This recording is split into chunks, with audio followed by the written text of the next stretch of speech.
Hello everyone and welcome to my YouTube channel she counts. यहाँ पर women's health से related हम सभी बातें करेंगे। I can't attend school, I can't attend religious functions and go to temples. I am not allowed in the kitchen, not allowed cooking, and at the same time I can't take bath and shower in common bathrooms. I can't touch people and I can't play sports. I can't drive, I can't dance, I can't do any of my hobbies. I have to sleep in a separate room and not allowed to be near the family. I face humiliation of staining my clothes. I can't exercise. I can't eat food of my choice.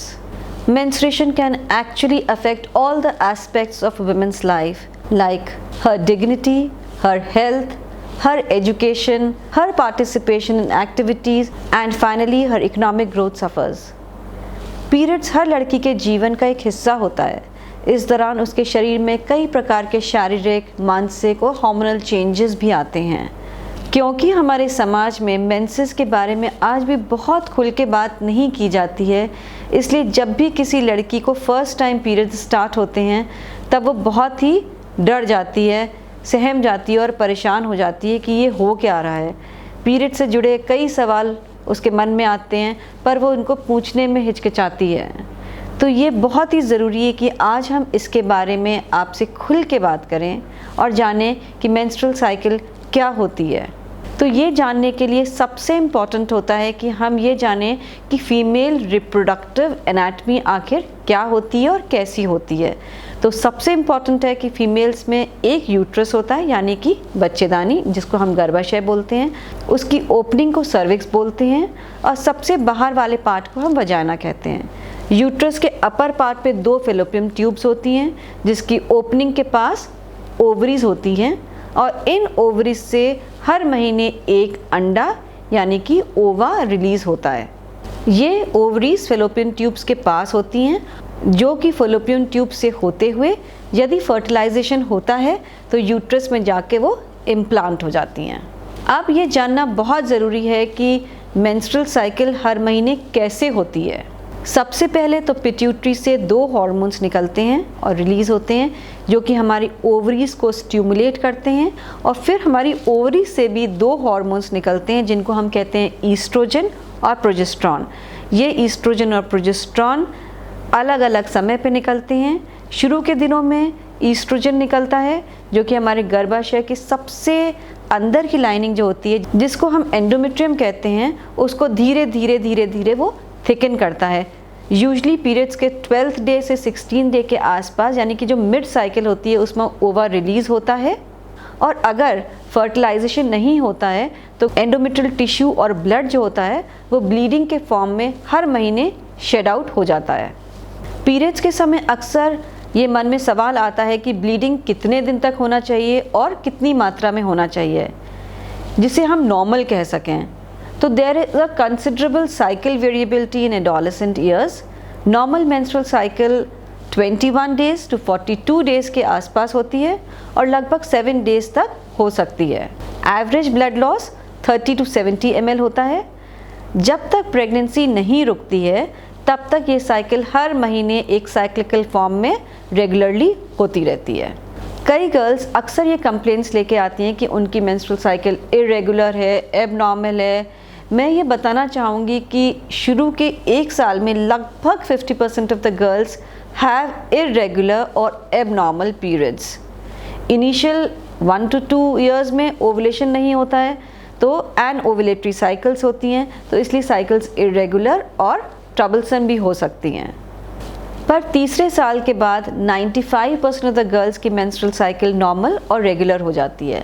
आप calendar पे अपने periods को note कर सकते हैं कि किस दिन स्टार्ट हुआ और मार्क कर लीजिए, और उसके हिसाब से you can actually trace your menstrual cycles.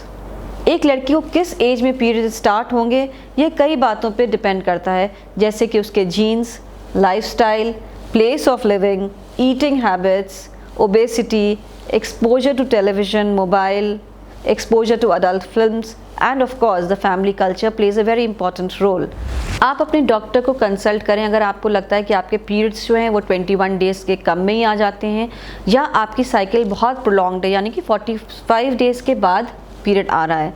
Periods शुरू के टाइम में तो रेगुलर हो, लेकिन बाद में अगर पीरियड्स एंड साइकिल्स इरेगुलर हो जाएं, ब्लीडिंग अगर 7 डेज़ से ज़्यादा हो, या ब्लीडिंग बहुत ही हैवी हो रही हो, क्लॉट्स पास हो रहे हो आपकी ब्लीडिंग में, आप बहुत अनकंफर्टेबल हैं, यानी कि 5-6 पैड्स पर डे आपको लग रहा है, then it's serious to be shown to a doctor.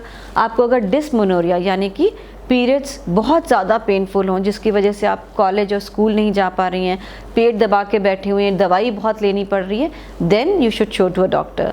Periods के दौरान यदि आपको सिवियर हेडेक या माइग्रेन हो रहा हो, या पीरियड्स अचानक आना बंद हो जाएं, then also you must consult your doctor. कुछ कॉमन कंप्लेंट्स जो पीरियड्स में हो सकती हैं: पेन इन द पेल्विक और lower abdominal area and cramping, water retention, backache, पेट में भारीपन या bloating, heavy breast, heavy blood clots, food cravings, mood swings, irritability, चिड़चिड़ापन, सिर दर्द, थकान। पीरियड्स के दौरान कुछ छोटी मोटी समस्याएं कॉमन हैं जिनसे परेशान होने की ज़रूरत नहीं होती है। कुछ होम रेमेडीज़ और लाइफस्टाइल मैनेजमेंट से आप पीरियड्स के दौरान बहुत कंफर्टेबल फील कर सकते हैं, जैसे कि regular bathing, walking, mild exercises, sound sleep, weight control, yoga में भी ख़ास तौर से कुछ आसन होते हैं जो पीरियड्स के दौरान करने चाहिए और बहुत बेनिफिशियल होते हैं, जैसे कि भुजंग आसन, धनुरासन, मत्स्यासन, उष्टांग आसन। पीरियड के दौरान यदि दर्द बहुत तेज़ हो रहा हो तो आप hot water bottle lower abdominal part में रखें और सिकाई करें, इससे भी बहुत फ़ायदा होता है। आपके मन में ये सवाल आता होगा कि पीरियड्स के दौरान पैड या टैम्पून को कितने समय में बदलना चाहिए। पैड दिन में 1 से 2 बार बदलें, डिपेंडिंग अपॉन आपकी ब्लीडिंग कितनी हैवी है या कितनी लाइट है। टैम्पून एवरी 8 आवर्स में चेंज करना चाहिए, क्योंकि अगर आपने देर से चेंज किया तो हो सकता है आपको इन्फेक्शन होने की संभावना बढ़ जाए। यदि आप मेंस्ट्रुअल कप या स्पॉन्ज का यूज़ कर रहे हैं तो दिन में 1 से 2 बार निकाल कर उसको धोकर दोबारा उसको आप रीयूज़ कर सकते हैं। तो मेरा लास्ट में यही कहना है कि मेंसेस कोई एबनॉर्मल चीज़ नहीं है, कोई बीमारी नहीं है। This is a natural process. इसके बारे में आप अपने बड़ों से, पेरेंट्स से, टीचर्स से, काउंसलर्स से ज़रूर बात करें, और इसको छिपाने की कोई ज़रूरत नहीं है। Live free, because this is a natural process and happens with every girl. Thank you.